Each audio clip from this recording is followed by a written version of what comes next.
On the morning of September 11th, 2001, my life changed. This is Katrina. Turn on the news. Like a 727 just crashed into the World Trade Center. And, Kenny's working. He's going to be there. This just in, you are looking at obviously a very disturbing live shot there. That is the World Trade Center, and we have unconfirmed reports this morning that a plane has crashed into one of the towers of the World Trade Center.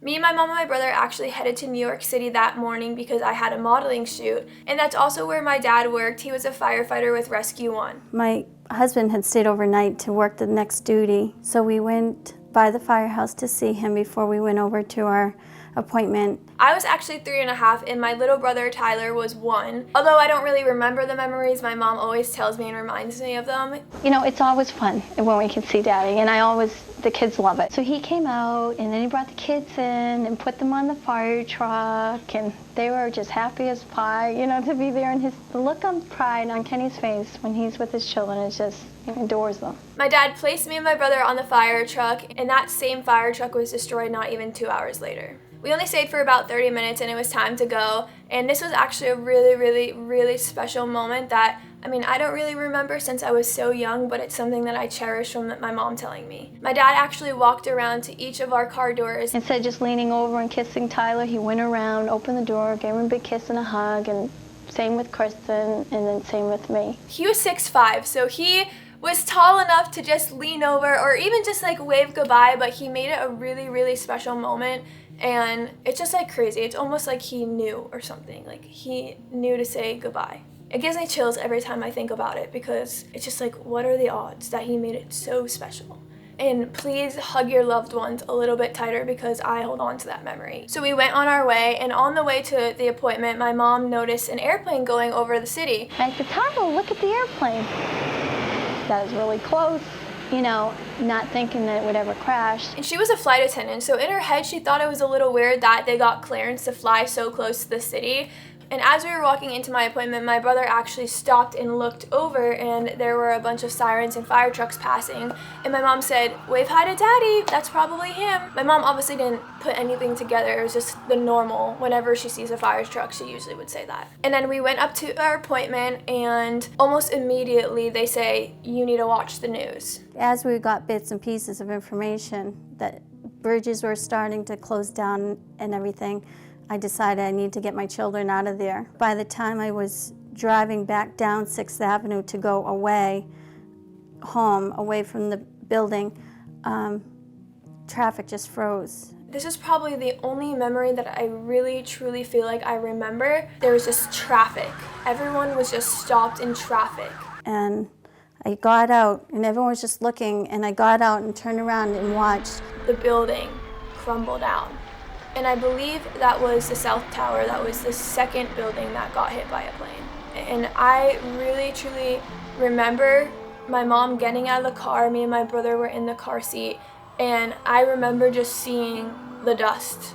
And after talking to my poppy, which is my dad's dad, my grandpa, he told me that he was actually in the city that day. He was United States Postal Office, and he was delivering mail. And he said he remembers going down to Ground Zero and just yelling my dad's name. He knew my dad was there, and he was just yelling, "Kenny, Kenny, Kenny." And he always tells me that story, which is crazy to me that he was there, and everything was such a panic, and you didn't know anything. We simply do not know who has been hurt and what casualties might have occurred. This is something that I've never seen before. So we head home. We don't hear from my dad. We waited a few days, and we didn't hear anything. And we were hoping that, maybe there's a chance, but there was hardly anyone that survived. I think my mom knew it was really hectic. She knew my dad would be, working down there, helping people, or maybe in the hospital. She didn't know, but of course she had hope. Everyone had hope that they were alive. My thought, because the first building had fallen, that maybe they had got all the firemen out.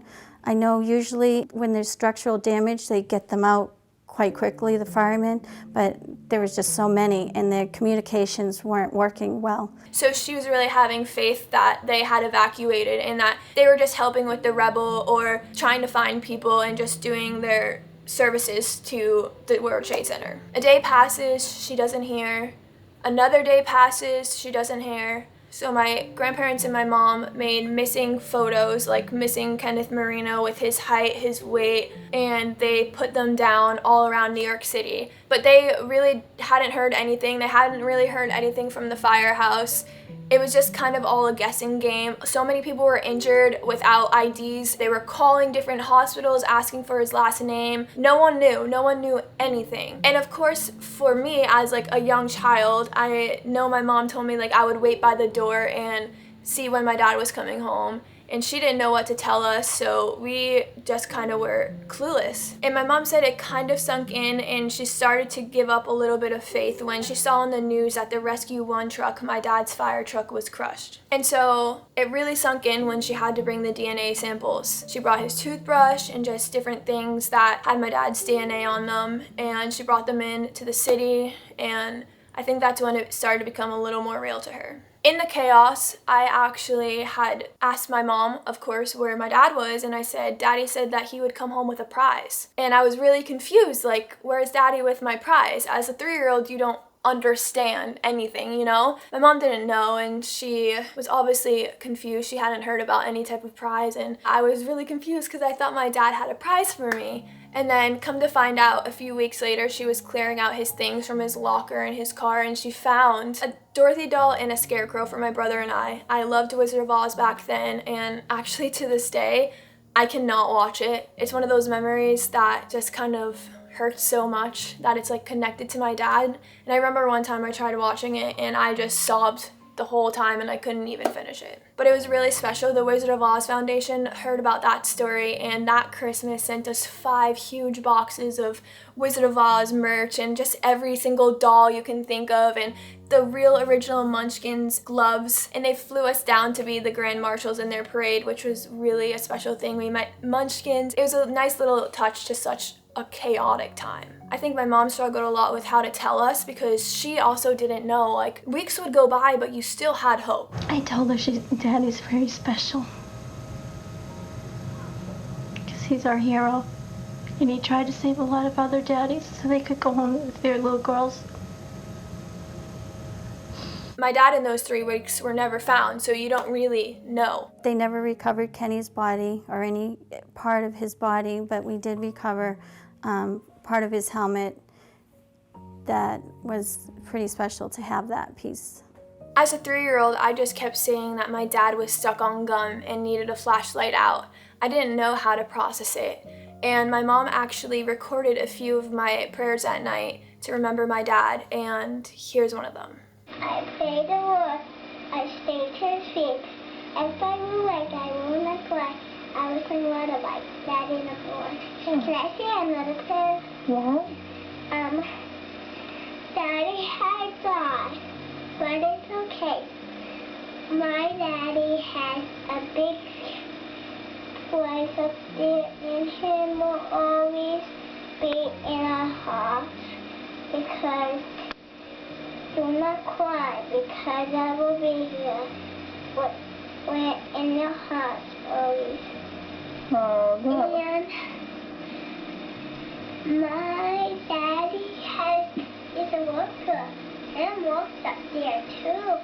And so in the middle of this chaos, my mom actually wanted to hear from my dad. She just wanted a sign from my dad. She was reaching for anything that she could get, any connection that she can get to my dad, and to send her love to him. And his biggest idol ever was Ken Griffey Jr. So she wrote to Ken Griffey Jr. and she wrote, My husband Kenny Marino, a Rescue 1 firefighter, is still missing. Ken Griffey Jr. was his favorite baseball player. If Ken Griffey Jr. could hit an extra home run for Kenny, I know he will be looking down with a big grin. It was kind of my way to introducing Kenny to Ken. And so the manager got it and gave the letter to Ken Griffey Jr. And he did it. He did it for my dad. The 1-0. Griffey swings and pulls it deep to right field. There is number 21. As you hit first base, it's one of those things that you know, you're like, I just did this. And he sent us the ball and bat signed with his name, which was so special, and then flew us out to one of his next upcoming games to meet us. And that created a lifelong relationship with him, and I am just so grateful. He stepped in and just took care of us as kids. We were climbing all over him, and throughout the years, we've been to so many of his games. My brother was able to throw out the opening pitch for the game. Tyler threw out the first pitch to Griffey in Cincinnati on September 11th.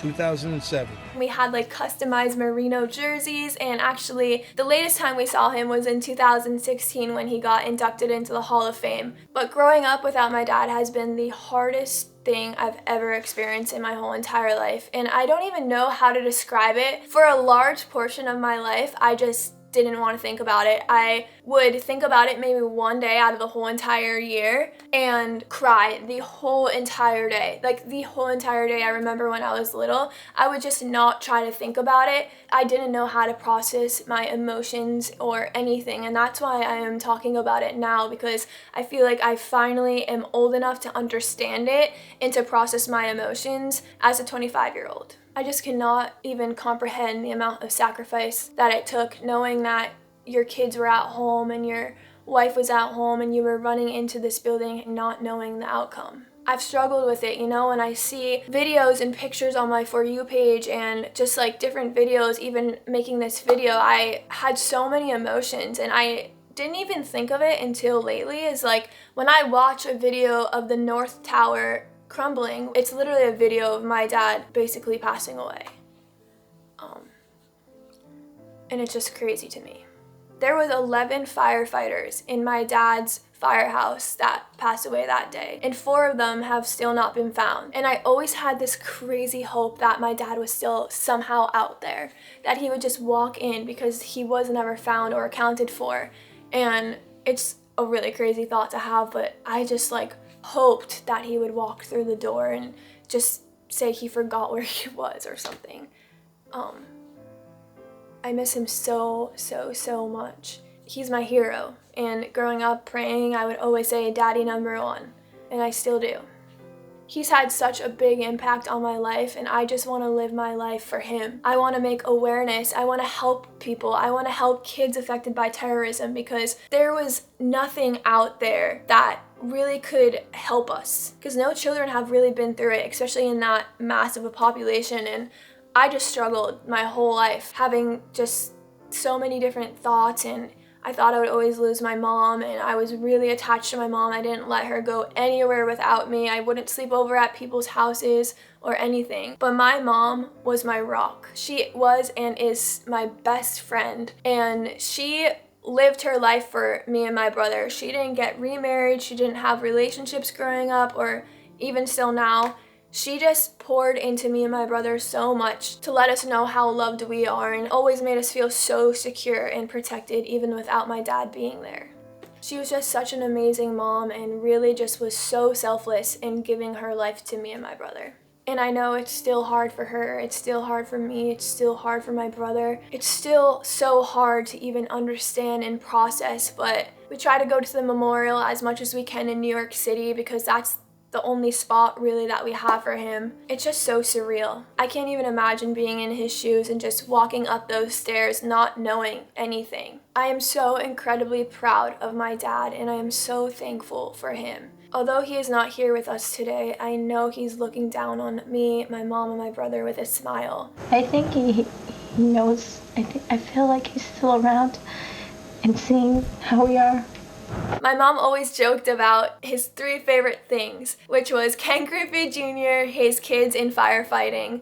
And he died doing something that he loved, that he did since he was like 14 years old. He started volunteering, and Rescue 1 was his dream, his ultimate end goal in a career, and he died doing what he loved, which makes me so proud of him as a daughter, and that just makes me want to chase my dreams so much more harder. 22 years later, I am 25, and I am now living in Florida.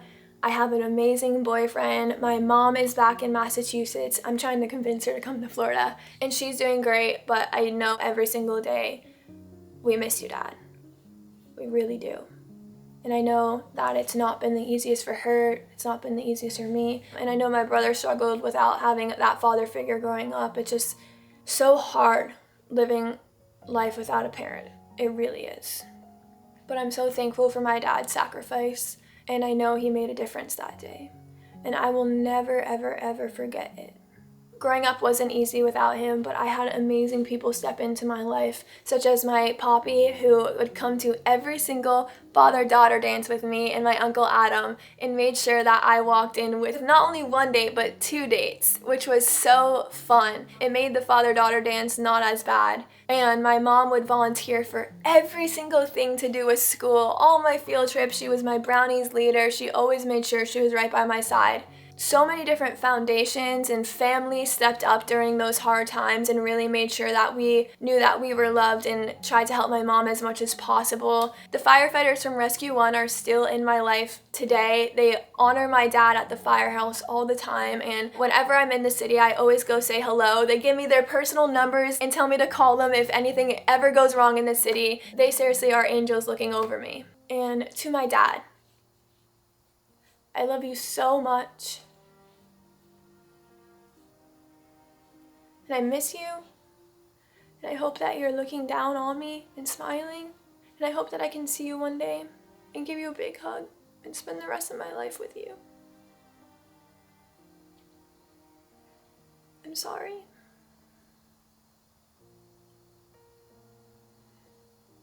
I wish that you were here, and I wish you were here for Mom. And I wish I had more years with you. It's really hard without you, but I know that you're in a good place, and I know that you're in heaven, and I just love you so much. Thanks for being my hero.